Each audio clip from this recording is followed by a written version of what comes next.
Channel আর recipe house.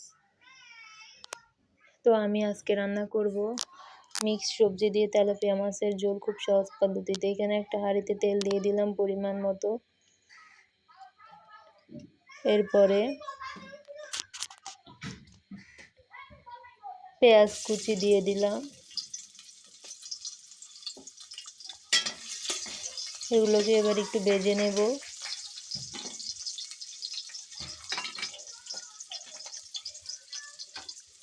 এরপরে রসুন বাটা,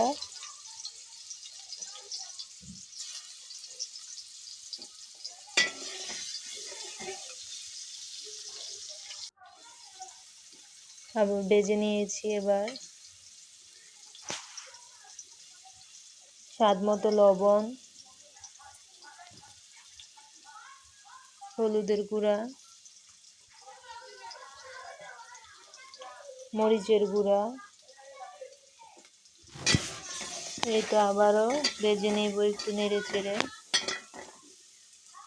এই তো এবার এগুলো কষানোর জন্য অল্প একটু পানি দিয়ে দিলাম।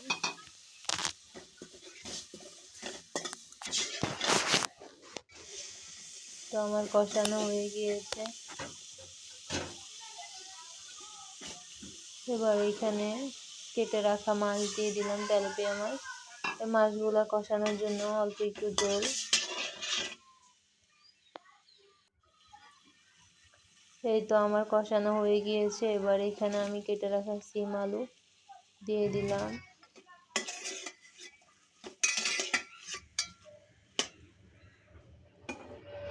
অল্প একটু জলের পানি।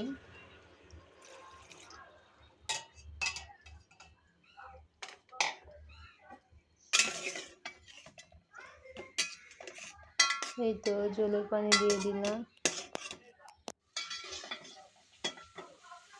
এই তো সিম আলু কষানো হয়ে গিয়েছে। এবার এখানে আবারও পানি দিয়ে দিলাম। এগুলো দিয়ে সবজি সেদ্ধ হয়ে যাবে। ঢেঁড়স একটু পরে দিলাম, কারণ ঢেঁড়স এমনি নরম, এই জন্য আগে সিম দিচ্ছি। আপনারাও চাইলে একসাথে দিতে পারেন, তবে একসাথে এগুলো গলিয়ে যাবে, এই জন্য আমি ঢেঁড়সটা একটু পরেই দিলাম। উপর দিয়ে কয়েক টুকরো টমেটো।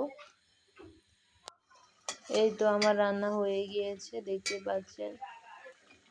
এবার আমি ধনেপাতা দিয়ে উঠিয়ে নেব। এই তো ধনেপাতা দিয়ে দিলাম।